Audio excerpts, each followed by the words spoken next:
Despite the obvious pros of a coronavirus vaccine, it would also help strengthen the economy as a direct result. Join me now from Dallas, Texas, financial expert and co-founder and chief strategist of GDP Advisors, Seth Denson. Seth, thank you for joining us. Good to be with you. Seth, for the record here, Kamala Harris said that Trump said he wanted people to inject themselves with bleach or chlorine or whatever. That's a complete lie. I can't believe that the CNN host sat there and let her get away with that, or maybe I can believe it. But also, how dangerous is that type of rhetoric and conversation about not wanting a vaccine because maybe President Trump supports it? It's not like President Trump sitting in a lab creating this vaccine. Like, there's a process here. That's right. I said the same thing. When I saw the interview, I was like, well, it's not like the president is actually in the lab doing the work here. No, let me set the senator's mind at ease and inform her on the process that apparently she doesn't know, that for a vaccine to come out of phase 3 trials early, it has to go through a process of being approved by the Data Safety and Monitoring Board, which is a division of the NIH in conjunction with the FDA. This is a group of scientists, doctors, epidemiologists that come together to review the data to get it approved early. So Senator Harris can rest easy. If the vaccine comes to the market, it will have been tested and approved. Well, and you think about what having an actual vaccine that works in the market, what that will do for our economy, and versus the words that are coming out of Harris's mouth, and then the people who are listening to this, who respect her and follow her and trust her, who would maybe be a little more skeptical about the vaccine. And we'd already seen the polling that some like 30% of Americans didn't want to take the vaccine. And I get some people, they don't like flu shots. I don't like flu shots. I never get them.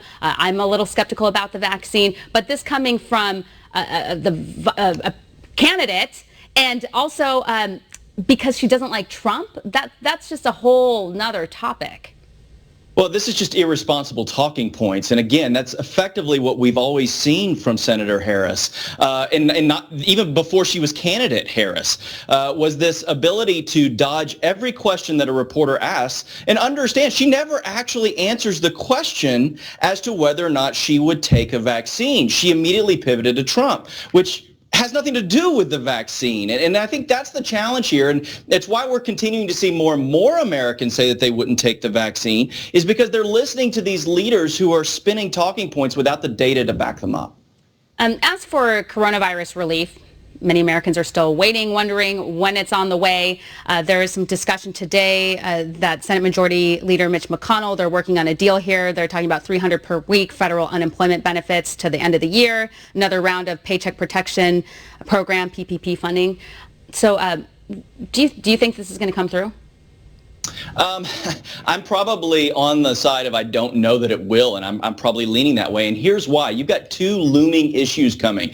Well, one that's been the stimulus or another round of that, but then you have the continuing resolution. We have effectively 15 legislative days until the U.S. government runs out of money, or I should say run out of borrowed money. And that's a concern, but it's a concern really that I think Nancy Pelosi might be willing to play politics with, because if she can combine these two, Republicans stand more to lose, because by and large, with the power of the media behind them, Democrats have convinced Americans that if the government shuts down, it's Republicans' fault. That's a concern to me. No, and we've seen, and I would make this argument, that some of these Democrat politicians are trying to make the coronavirus pandemic as painful as possible. And we saw House Speaker Nancy Pelosi, her hypocrisy on full display when she can go get her hair done at a salon that's basically closed because of the rules in San Francisco, and she doesn't even wear a mask. She doesn't want to follow her own rules. Yet the Democrats aren't hurrying up to help with the relief that Americans need. They want to keep businesses shut down as long as possible.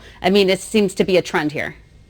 Well, the concern that I also had in the hypocrisy here is that Speaker Pelosi won't bring the House of Representatives back together because apparently that's too dangerous, but she can certainly go get her hair done. I get it. This hair doesn't do itself either. I mean, I got to get somebody to help out with it. But nonetheless, we need to focus on what's right for the American people and get to work. That's what we've elected our leaders to do, and we need them to get it done. Yeah, I've seen a lot of chatter, shifting gears here, a lot of chatter about healthcare in general. And there's been several articles written about the Republican plan for healthcare and how this might impact the election. What do you think when it comes to President Trump and messaging for healthcare?